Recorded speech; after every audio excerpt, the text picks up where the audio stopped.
Good morning, students. How are you? I hope all are fine. Welcome to a new week. Yes. So today we'll be continuing with the verbs, modals, and that is part 3 or the third class of the same lesson. Okay.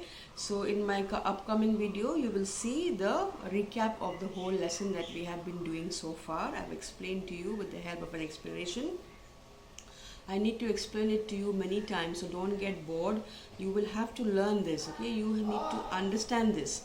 That is why I have given you again and again. Next class again I'll be doing a recap. So today's new topic will be about shall, about the use of shall and shall not and shan't. I've explained this in the video, and also the uses of would. So I hope it will be clear to you. So please try to understand it. Copying whatever material I'm sending you is optional, but homework is compulsory. You have to do the homework, but the copying of whatever notes I'm giving you, it's optional. But I think it would be better if you copy it so that you can understand, and it can be a kind of a revision for you. Okay, so please watch the video ahead. Okay, so welcome back to the class. Today we'll be doing verbs, modals, like I told you in my introductory video, part 3, 22nd, 6, 20. And this is a recap of what we have done so far in the last 2 classes. So we have learned that there are 2 kinds of auxiliaries, primary and modals. Primary are helping words, so also is modal. Modals also are helping words. The only difference is that primary can be used alone. Yes, but modals cannot be used alone. They need the help of main verb. They need the help of main verb. Primary auxiliaries also need the help of main verb, but at the same time they can also stand alone. Okay, like for example, I am a good boy. He is a tall boy. So the word is and am are primary auxiliaries, but then they're doing the work of the main verb, unlike in modals. Next is modals express ability, possibility, permission and obligation, etc. There are a few more. The modals that we have learned are can, could, may, might. These are pairs: will, would, shall, should, must, ought to and need and dare, and also their negative forms. NT forms, negative: can, can't, could, couldn't, may not, might not, will, won't, would, wouldn't, shall, shan't, should, shouldn't, must, mustn't, ought to, oughtn't to, needn't, daren't. So these are the negative forms as well. So both are modals, positive forms as well as their negative forms. Now, if you remember, will is used to express what? Will is used to express willingness, that you're willing to do something. Intention, what is your purpose. Also, will is used to make a promise. I will give you my books, don't worry. So making a promise. Determination with the first person, I and we. So will can be used with I and we. If you want to express willingness, intention, promise, determination. Okay, next one, where is it used? It is used to express sure future with second and third person, that is you, he, she, it and they. So will is used with first person if you want to express these, and it is actually used with second and third person. Second is you is second person, and he, she, it and they are third person. So will is used with I, we as well as with second and third person, you, he, she, it and they. Okay, there is some more recap coming up.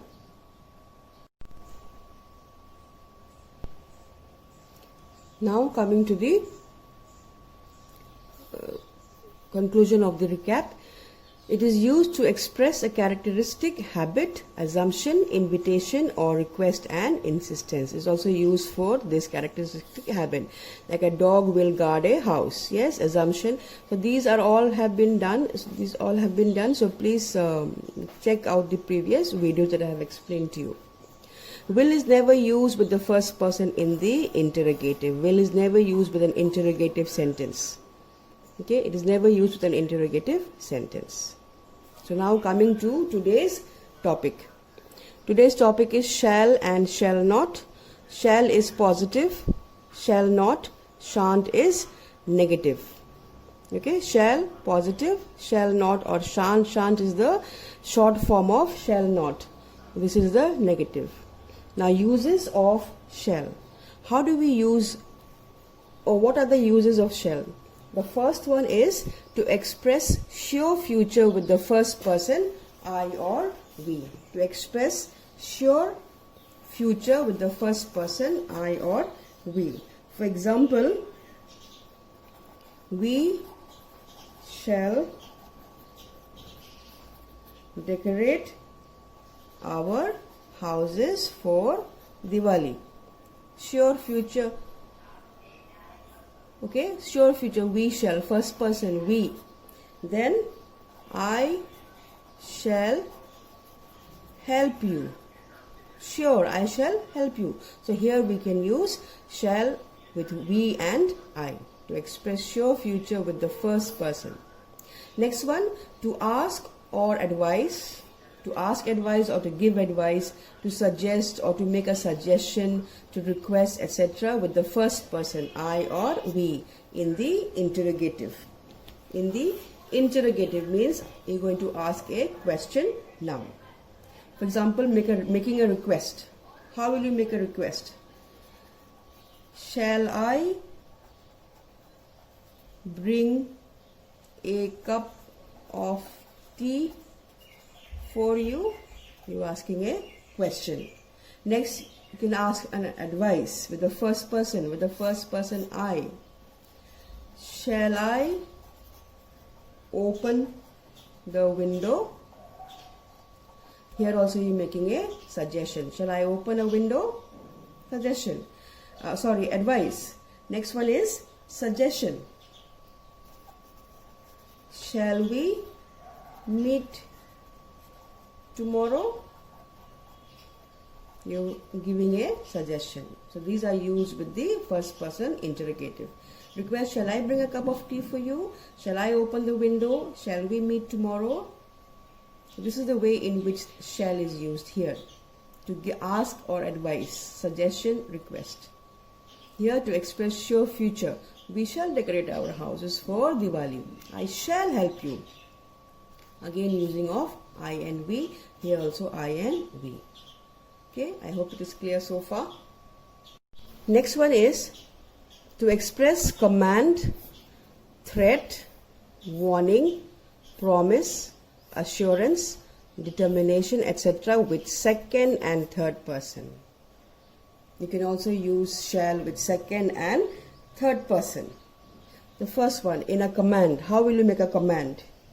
You shall not come to my house. You're making a command. Don't come to my house. You shall not come to my house. Next one, making a threat or to threaten someone. You shall be punished for your misconduct. Misconduct means bad behavior. You shall be punished. You're giving a threat. You shall be punished. Command, you shall not come to my house. Threat, you shall be punished for your misconduct. Or you can also make promise or assurance. Assurance comes from the word sure. To tell someone something for sure. He shall have a reward. You're making a promise. He shall have a reward. Determination. They shall defend their honor or respect. They shall defend their honor or respect. So this is the way in which we can make shall sentences with the modal shall. To express, when you want to express command, when you want to express threat or threaten someone, or give a warning, a promise or an assurance, you assure someone, you say yes for sure, or you give a determination. And here are the examples. So shall was also used in this way. So when in doubt, use will in the interrogative. When in doubt, use will in the interrogative. Shall he open the window? Will he open the window? Can also be said as will he. So shall he open the window can also be said as will he open the window. There is no right or wrong way in expressing will and shall. It depends on what you want to say and how much determination you have in your saying. This is how these two words are used, shall and will. So don't be confused. You may be confused as to say, and you may say that Miss is using will also, or Miss is using shall also. So it depends on the sentence that you want to say. If you use will in place of shall, that is not wrong. If you use shall in place of will, it is not wrong. It only depends on what you want to say. How much is your determination, or how much is your promise, or how much is your threat, or how much is your command. It depends on that. So whether you fill in the blanks with will or shall does not matter. Just remember the rules, that will is not used with the first person in the interrogative.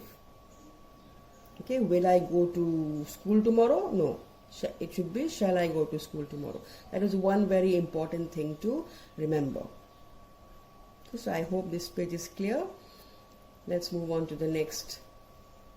Okay, now coming to would, positive, and the negative of would is would not or wouldn't. These two mean the same. I hope you understand this by now. It's just that this is long form and this is contracted form or short form. Would not or wouldn't, negative, and positive is would. Now uses of would. We just finished uses of shall. Now you will do uses of would. The first one, to express past habit or habits. To express past habit or habits. For example, my father would always read to me.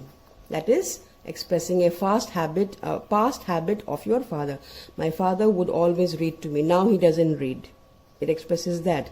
My father would always read to me. Next one, to express a polite request. To express a polite request. Would you lend me your pencil? You're making a request, means you're asking for something, so you have to put a question mark because you're beginning with the word would. Would you lend me your pencil? You're making a polite request. Okay, this is making a polite request. Would you lend me your pencil? Now if you're putting would here, don't forget to put your question mark. Next one is to express a wish or preference. Preference means what you like. So how would you express a wish? Would that I were the Prime Minister. You're making a wish. Would that I were a Prime Minister. When you're making a wish, you have to put an exclamation mark. Exclamation mark. This is your exclamation mark. Only one you have to put. I have put 4 to make you understand. You have to put only 1. So to express a wish or preference. Next is to express an imaginary condition, something that would never happen. Imaginary condition. I would buy a car if I win a lottery.